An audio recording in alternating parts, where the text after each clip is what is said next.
Hola, Dios te bendiga. Vamos a comenzar en el nombre del Padre, del Hijo, del Espíritu Santo. Dulce amado Padre, te pedimos que envíes tu Espíritu y abras nuestra mente para que podamos entender nuestros corazones, para que podamos, Señor, creer y nuestras voluntades para que podamos vivir tu voluntad, los misterios de nuestra fe y de nuestra salvación. Dulce amado Padre, que tu gracia nos capacite, que tu Espíritu Santo nos mueva y así tú puedas reinar en nosotros, en el nombre del Padre, del Hijo y del Espíritu Santo. Amén. Nosotros escuchamos muchas veces sermones de diferentes cosas y si comparáramos, por ejemplo, cuántas veces escuchamos de que hay que ayudar a los pobres versus otros temas, veríamos que la predicación últimamente, en los últimos años en la iglesia, es una predicación bien deficiente. Y hay unos temas que son bien primordiales y porque se han callado y porque ya no se habla de ellos, tenemos entonces grandes consecuencias en la fe, en la vida, en las personas y en la incredulidad hacia Dios. Yo quisiera hablar hoy de las cuatro últimas cosas, las últimas cuatro cosas que usualmente no se mencionan. ¿Cuáles son estas cuatro últimas cosas en el misterio de la vida humana?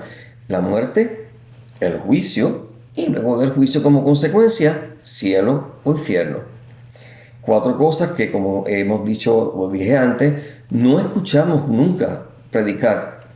Únicamente nosotros podemos quizás escuchar sobre la muerte en un velorio y en el velorio siempre se va a estar hablando, ¿verdad?, de la misericordia de Dios porque, pues por sensibilidad y por misericordia, el cura no va a decir, bueno, y este que está aquí en el ataúd, no sé ni por qué estamos orando, porque este va a estar de cabeza en el infierno, ni vamos a estar diciendo, este tipo era un verdadero, ¿verdad?, igualita, así que si se salvó, que lo dudo mucho, debe estar en las pailas del purgatorio. No lo vamos a decir, pues por respeto a la familia. Así que obviamente en los velorios, que es cuando único se menciona la muerte, no se menciona gran cosa. Debería, por lo tanto, mencionarse y explicarse en sermones normales donde no hay nadie muerto todavía y nadie se va a ofender. Pero nosotros tenemos entonces que entender, yo no puedo depender de que los curas hablen o prediquen. Yo tengo que educarme y yo tengo que educar a mis hijos. Porque si yo no educo a mis hijos y a mis nietos, me hago tan culpable como estos sacerdotes que tampoco hablan de este tema. Que quizás están hasta obedeciendo órdenes de su obispo, que no les permiten hablar de este tema. En cuyo caso no están cometiendo, ¿verdad?, un pecado, son sus obispos los que están cometiendo el pecado. Pero independientemente de eso, nosotros caeríamos también de pecado de omisión si no lo hacemos. Es necesario que hablemos de la muerte, no solamente para consolar en medio de un velorio, sino para que las personas podamos estar preparadas y no caigamos en disparates. ¿Ok? Porque no se habla de la muerte como es, pues tenemos, por ejemplo, la santería, tenemos el espiritismo. Gente que como no sabe lo que pasa después de la muerte, pues piensa que se puede comunicar con los familiares fallecidos. El famoso Día de los Muertos de los hermanos mexicanos, en que se piensa, ¿verdad?, que nuestros antepasados o nuestros abuelos y abuelas están allá mirándonos y vigilándonos. Eso no es cierto. Cuando la persona va a la presencia de Dios, está en la presencia de Dios, ya no nos está mirando desde una nube. Estas personas se enteran de lo que nosotros oramos y pedimos a través del Espíritu Santo.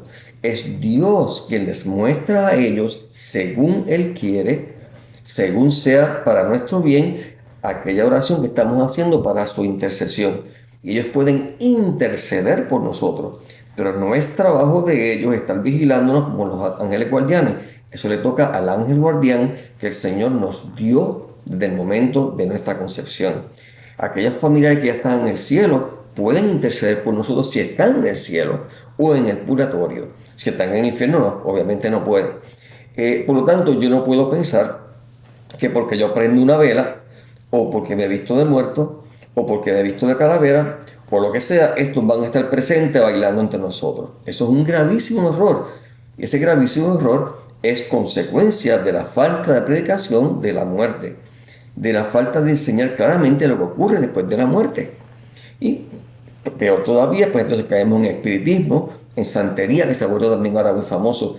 Viene de Cuba, pero ahora se ha vuelto famoso también en México y en otros lugares, en donde estas personas piensan que yo puedo comunicarme a través de técnicas o de personas o de medium o lo que sea, con los que ya fallecieron, para que estos me vengan a decir cosas, a darme consejos o lo que sea, o a consolarme porque lo extraño mucho y quiero hablar con él. Lo cual también todos son disparates y está absolutamente prohibido en la Biblia. ¿Por qué? Porque nos expone a todo tipo de engaño demoníaco, no únicamente de engaño, sino también a posesión demoníaca y opresión demoníaca. Así que si nosotros no queremos que se siga perpetuando esta cultura de error sobre la muerte, tenemos que empezar a hablar de una manera correcta y comenzar a educar. Y si nuestros sacerdotes no lo hacen, hacerlo nosotros. Y si podemos sugerirle a ellos estos temas, sugerírselo también y hacerles ver la importancia para que entonces ellos tomen conciencia y se atrevan. Y sobre todo orar mucho por ellos, para que Dios les dé valentía y puedan hacerlo. Si vemos, por ejemplo, el Nuevo Catecismo, que habla precioso sobre la muerte, sobre el cielo, sobre el infierno, sobre el purgatorio, sobre el juicio, todas esas cosas están ahí. Vamos al artículo 1005, donde dice: para resucitar con Cristo es necesario morir con Cristo. Es necesario dejar este cuerpo para ir a morar cerca del Señor. Segunda carta a los Corintios, capítulo 5, versículo 8. En esta partida, según lo llama Pablo en Filipenses 1:23, que es la muerte, el alma se separa del cuerpo. Se reunirá con su cuerpo, ¿cuándo? El día de la resurrección de los muertos. Al final, cuando Cristo vuelva, no antes, ¿ok? No antes. Así que tampoco la idea de que yo me muero inmediatamente ya estoy resucitado, tampoco. También es un disparate. La palabra de Dios nos dice claramente que dejamos este cuerpo para estar cerca del Señor, como dice San Pablo. ¿Okay? En el artículo 1007 dice: la muerte es el final de la vida terrena. No de la vida terrena. Nuestras vidas están medidas por el tiempo en el curso del cual cambiamos, envejecemos y, como en todos los seres vivos de la tierra, al final aparece la muerte, como terminación normal de la vida. Este aspecto de la muerte da urgencia a nuestras vidas. El recuerdo de nuestra mortalidad sirve también para hacernos pensar que no contamos más que con un tiempo limitado para llevar a término nuestra vida. Y esto es muy importante. Como no queremos hablar de la muerte y no queremos sino ignorarla y pensar, eso viene de aquí a mucho tiempo, yo no tengo que pensar en eso, se nos olvida que mucha gente muere de muerte repentina, jovencitos, pero como no se nos quiere hablar de la muerte, la gente entiende que no necesita de Dios. Hay muchas personas que nos vemos movidos a Dios por amor, porque lo amamos, porque hemos descubierto lo hermosa que es la vida junto a Él y realmente lo necesitamos y lo buscamos porque lo amamos. Hay otras personas que no han tenido esa apertura y necesitan también, por lo tanto, recordar que son seres mortales. ¿Por qué? Porque nos llenamos de sueños e ilusiones en esta vida y planificamos, ¿verdad?, dinero, fama, juventud, belleza, y cuando estamos en la juventud eso creemos que nos comemos el mundo entero, hasta que Dios permite entonces que llegue a nosotros la enfermedad, la prueba, la pobreza, la muerte, y ahí entonces empezamos a darnos cuenta de que todo lo que construimos, que no era necesariamente malo, es vano si no nos acercó a Dios. Y es malo si nos alejó de Dios. Es inútil si no cumplió su propósito de que viéramos cuán grande es el amor de Dios por nosotros y su generosidad. Así que ahora los jóvenes piensan que no hace falta Dios. ¿Para qué? Dios es aburrido. La iglesia es aburrida. El teléfono es mucho más entretenido todo el tiempo, ¿verdad?, buscando videos, TikTok, para reírme, o enterarme de los chismes, enterarme de las cosas de los demás. Vivo vidas vacías, viviendo la vida de otros, viviendo de lo que otros me digan o las opiniones de los demás. Y todo eso se acaba en el momento de la enfermedad, en el momento de la muerte. Y es por eso que es tan importante que recordemos que la muerte es un llamado a una urgencia, a que tenemos que vivir entendiendo que esta vida es la oportunidad que Dios nos da para decidir con nuestra libre voluntad si queremos ser de Él y vivir con Él y como Él, o vivir lejos de Él para siempre. Esta vida es temporera. Esta vida no es para siempre. Estamos obsesionados ahora con todo lo que alargue la vida y 20 cosas para vernos más bellos y más jóvenes. Y todo es obsesionado que queremos vernos jóvenes y fuertes y comiendo, bebiendo y respirando sexualidad y nada más, porque eso es todo lo que llena la vida. Lo cual es absolutamente falso y erróneo. La muerte es consecuencia del pecado. Esto es otra de las cosas que siempre hacemos, ¿verdad? Utilizamos la muerte, no queremos hablar de la muerte, porque es que si hablo de la muerte, después me dicen, ¿y por qué si Dios es bueno, por qué permite que la gente se muera? Pues mira, es bien sencillo, lo hemos explicado 20.000 veces. La muerte es consecuencia del pecado, no es invento de Dios, es invento mío, es invento tuyo. Intérprete auténtico de las afirmaciones de la Sagrada Escritura, Génesis 2.17, Génesis 3.3, 3.19, Sabiduría 1.13, Romanos 5.12, Romanos 6.23, etcétera, etcétera. Y de la tradición, el magisterio de la Iglesia enseña que la muerte entró en el mundo a causa del pecado del hombre. Aunque el hombre poseyera una naturaleza mortal, Dios lo destinaba a no morir. Simplemente el hombre iba a caer dormido y de ahí pasaba a la vida eterna. Por lo tanto, la muerte fue contraria a los designios de Dios creador y entró en el mundo como consecuencia del pecado. La muerte temporal, de la cual el hombre se habría liberado si no hubiese pecado, es el último enemigo del cual debe ser vencido por Cristo. 1 Corintios 15:26 dice que el último enemigo que Cristo va a vencer es la muerte. Así que la muerte no es invento de Dios, es invento nuestro. Somos nosotros y somos nosotros los que escogemos día a día muerte. Cuando escogemos nuestro egoísmo, cuando escogemos queremos saber más que Dios, redefinir lo que es pecado, redefinir lo que es valioso en la vida y enseñarle o empujarle a otros a que vivan como nosotros queremos, seguimos promoviendo y promulgando la muerte. Y la muerte en su peor sentido, que es la condenación. Se nos olvida, pues, que Cristo, en respuesta a nuestra libre decisión de pecar y por nuestra libre decisión dentro de la muerte, vino al mundo a sufrir y morir para redimirnos.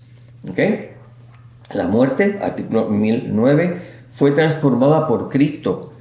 Jesús, el Hijo de Dios, sufrió también la muerte propia de la condición humana, pero a pesar de su angustia frente a ella, la asumió en un acto de sometimiento total y libre a la voluntad del Padre, y así la obediencia de Jesús transformó la maldición de la muerte en bendición.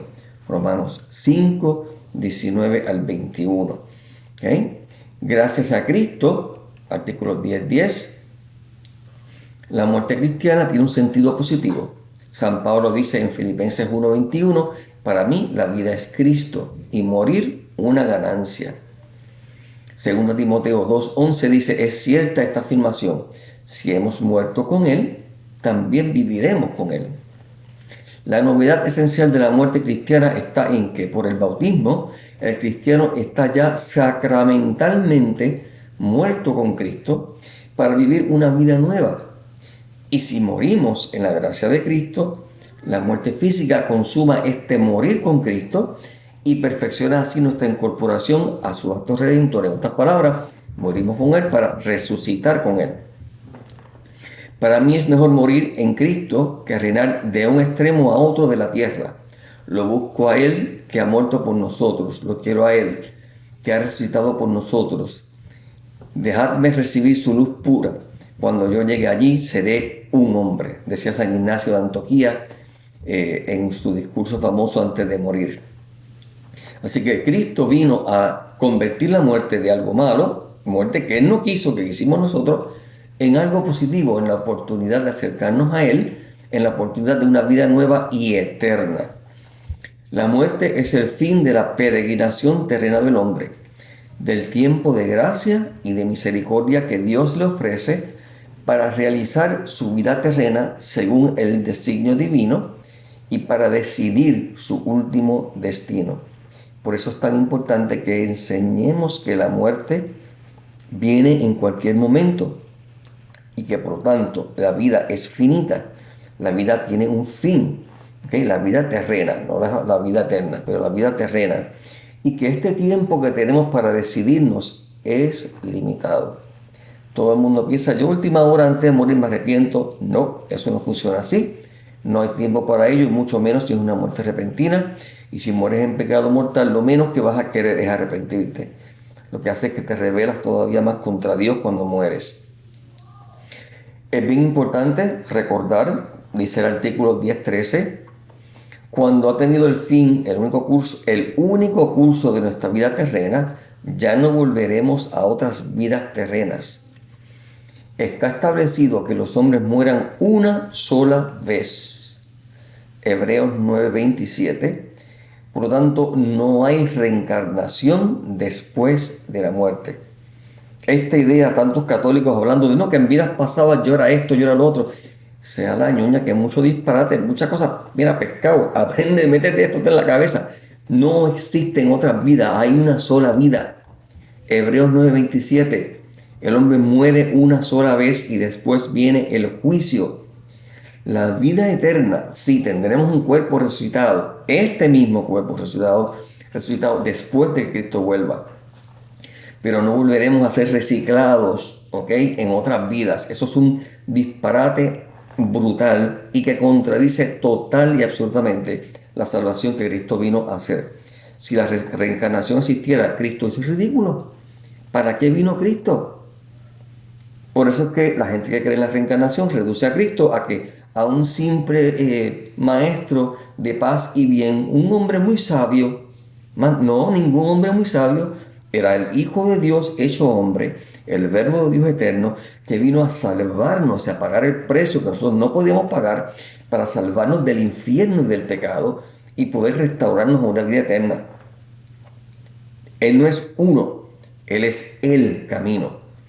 Y es bien importante que lo entendamos, no hay reencarnación, como tampoco hay karma. La gente todo el tiempo hablando de karma. Mira, karma es una ley estúpida que se inventaron en la religión hindúa para decir que todo en absoluto, lo que ocurre acto libre requiere un castigo o un premio. Una ley que no definen quién la puso, ni por qué, ni por nada, y es una ley, es una cosa. No es un ser que decida. Nosotros no estamos sometidos por ninguna karmas. Nosotros estamos sometidos por la voluntad de Dios y la gracia, la misericordia y la providencia de Dios. Y el castigo de Dios cuando nos portamos mal también. Pero no por karmas. Eso es otro término también hinduista que lo hemos asimilado erróneamente. La iglesia nos anima a prepararnos para la hora de nuestra muerte. Y dice, de la muerte repentina e imprevista, líbranos, Señor, en la letanía de los santos.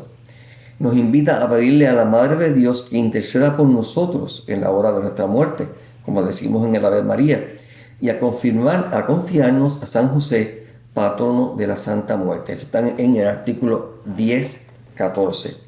Así que vemos que el Nuevo Catecismo está lleno, y yo solamente dije algunas cositas, lleno de la explicación de que la muerte es necesario recordarla porque la muerte es un llamado urgente a la conversión, a entender el sentido verdadero de la vida. La gente anda por ahí buscando, ¿cuál es el sentido de mi vida? El sentido de tu vida, centella, es que Dios te creó libre y te está dando la oportunidad de que tú elijas si quieres estar con Él o en contra de Él. Ese es el sentido de la vida. Que yo voy a amar y amando, pareciéndome a Cristo y asimilando en mí la vida de Cristo, voy a ayudar a construir el reino de Dios. Ese es el sentido de la vida. No hace falta más ninguna píldora mágica. Es así de sencillo. Pero en nuestra iglesia, desafortunadamente, no se habla ahora de juicio. Ese juicio que nos habla ahí en el Nuevo Catecismo no se menciona en predicaciones, no se menciona en sermones en la misa. ¿Por qué? Porque no queremos ofender. Y ahora la nueva iglesia sinodal vive obsesionada con un mundo en total fraternidad y una paz artificial que se logra solamente callando las verdades para poder ser uno, para no ofender a nadie. No queremos ofender a los LGTB, no queremos ofender a los musulmanes, Dios nos libre, no queremos ofender a los hindúes, etc. Y creemos que podemos utilizar nuestra iglesia para hacer un gran club en donde unimos a todo el mundo y todos estamos bien. Y como dijo el Papa Francisco, ya fallecido, las religiones son caminos que llevan a Cristo, contradiciendo totalmente lo que dijo Jesús. Y la fe católica por 2000 años, totalmente contradicha en esa frase. Así que es bien importante que entendamos que Jesús dijo en Lucas 12:51, ¿piensan ustedes que he venido a traer la paz a la tierra? No, les digo que he venido a traer la división. De ahora en adelante, 5 miembros de una familia estarán divididos, 3 contra 2 y 2 contra 3. El padre contra el hijo y el hijo contra el padre, la madre contra la hija y la hija contra la madre, la suegra contra la nuera y la nuera contra la suegra. Suena esto a la iglesia que Cristo fundó para que seamos un grupito, una paz bien chévere, un grupito donde no hablemos de las cosas que puedan ofender para que todos estemos unidos. Eso es las Naciones Unidas, eso no es la iglesia. Lucas 12:8-9. Les aseguro que aquel que me reconozca abiertamente delante de los hombres, el Hijo del Hombre lo reconocerá ante los ángeles de Dios. Pero el que no me reconozca delante de los hombres, no será reconocido ante los ángeles de Dios.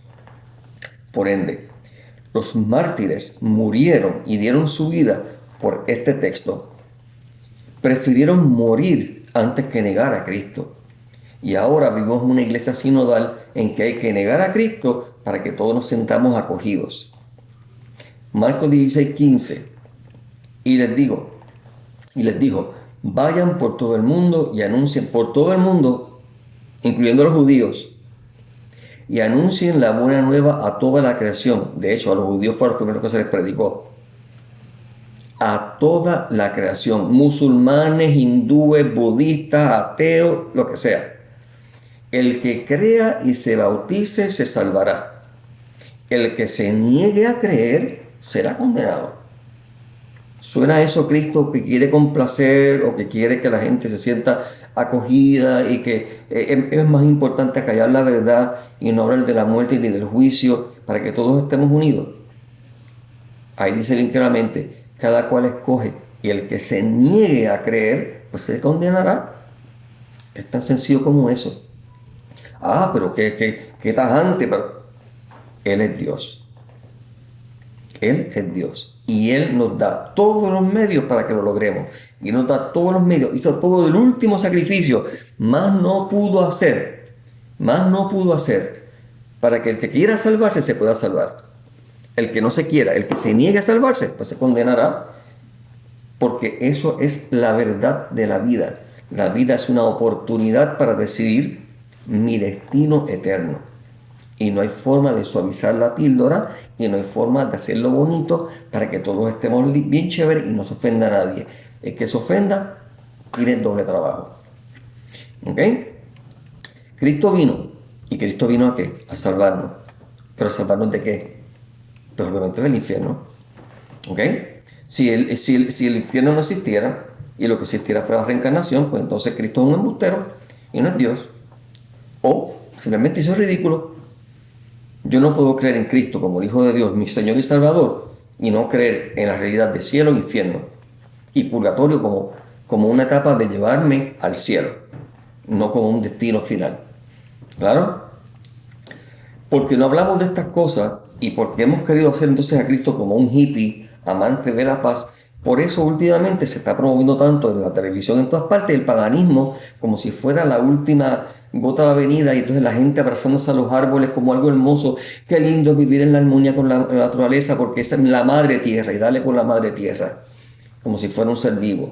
¿Okay? Y resaltando todo lo indígena y todo aquello que era pagano, hindú, egipcio, romano, etcétera, etcétera, etcétera, los Wicca y todas estas cosas, como que hemos descubierto la gran cosa. Mira, eso lleva miles de años existiendo. Cristo vino a deshacer todo eso y todos los que vivían en ese estado vivían en terrible pecado, no eran felices y Cristo vino a deshacer todo eso y ahora queremos volver para atrás. Como ciertas religiones nos pudieran traer una sabiduría increíble. Cristo es la sabiduría de Dios. Él es el verbo de Dios. Todas las religiones paganas, quiéranlo o no, suenan lindas, se verá bonita, pero en su ignorancia no se dan cuenta de lo que están haciendo. Pablo nos dice en la primera carta a los Corintios 10, 20 al 21, quiero decir con esto, que la carne sacrificada a los ídolos tiene algún valor. Él está hablando de la carne que en los ritos romanos y griegos se sacrificaban animales, ¿verdad? Y se ofrecían a los dioses. O que el ídolo es algo. No. Afirmo sencillamente que los paganos ofrecen sus sacrificios a los demonios y no a Dios. Ahora bien, yo no quiero que ustedes entren en comunión con los demonios. ¿Sabían ellos que eran demonios? Pues, posiblemente no. Pero por eso también muchos de ellos tenían posesiones demoníacas, por eso muchos de ellos tenían ciertas experiencias que les hacían creer en estas cosas. Porque el demonio se disfraza de ángel de luz. Y ahora nosotros queremos resaltarla pensando que nosotros somos más inteligentes que aquella gente de atrás y que nosotros sí vamos a poder poder juntos el yoga y los karmas y la reencarnación y todo eso con el cristianismo y con Cristo y todo nos va a salir de show porque somos más inteligentes que aquellos. No, señor, no lo somos para nada. Porque si no aprendemos de los errores que ellos cometieron, somos más brutos que ellos. Ellos por lo menos tienen excusa, no sabían. Ya Cristo vino, ahora ya no hay excusa. ¿Okay? Así que es el cristianismo lindo, bonito, no ofensivo, desafortunadamente para aquel que quiera. Es el contra de Cristo, es ofensivo. El que se niega a creer pues, se condenará. Esa es tu libertad. ¿Okay? Cristo menciona 15 veces por su nombre el infierno en la Biblia y hace en total 70 referencias al infierno. Porque es tan importante. El cielo, especialmente hablando del reino de los cielos, lo menciona o hace referencia 192 veces. ¿Okay? ¿Por qué? Mateo 18, 14. Porque no es la voluntad de vuestro Padre que está en los cielos que se pierda ni uno de estos pequeñitos, ninguno de ellos se pierda. El que se quiera perder, se pierde porque quiere. Se pierde porque se cierra a la gracia de Dios. Mateo 7:21, no todo el que me dice Señor, Señor entrará en el reino de los cielos.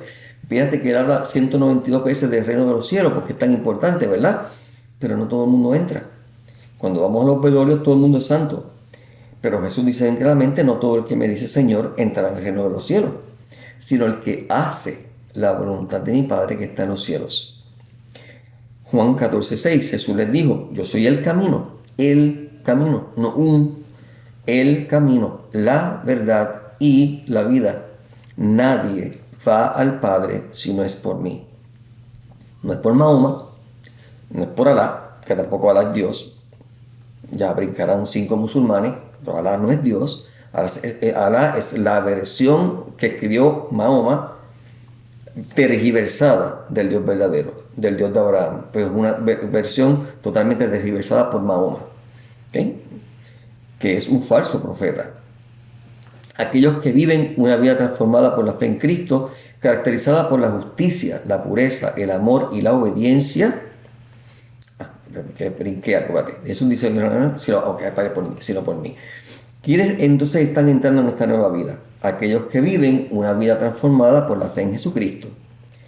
Una vida que es caracterizada por la justicia, la pureza, el amor, la obediencia, ya que la salvación es un regalo de gracia y no es mérito humano. Yo no me la puedo ganar. Yo la recibo por la gracia de la fe en Cristo, pero yo coopero y la acojo y persevero en ella a través de las obras. Las Sagradas Escrituras detallan claramente las características de quienes heredarán el reino de los cielos. 1. Los que manifiestan el fruto del Espíritu. Gálatas 5, 19 al 23. Pablo contrasta las obras de la carne, que son los pecados, con el fruto del Espíritu. ¿Okay? Así que léete Gálatas 5, 19 al 23 y verás los frutos de la carne y los frutos del Espíritu. Quien vive en la carne no se salvará. Quien vive en el Espíritu sí.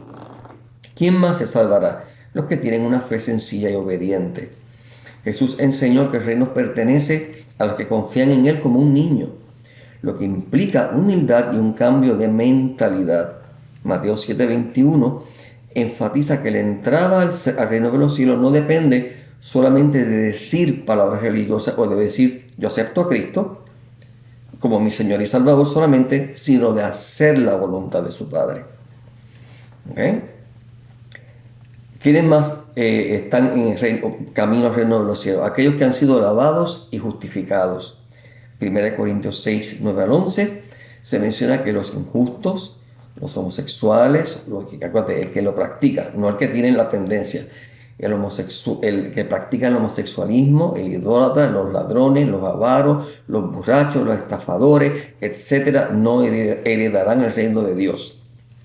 Sin embargo, el texto concluye que los creyentes verdaderos han sido lavados, santificados y justificados en el nombre de Cristo y por tanto podemos ser librados de todos esos pecados. ¿Quién más se salva? Los que perseveren y vencen.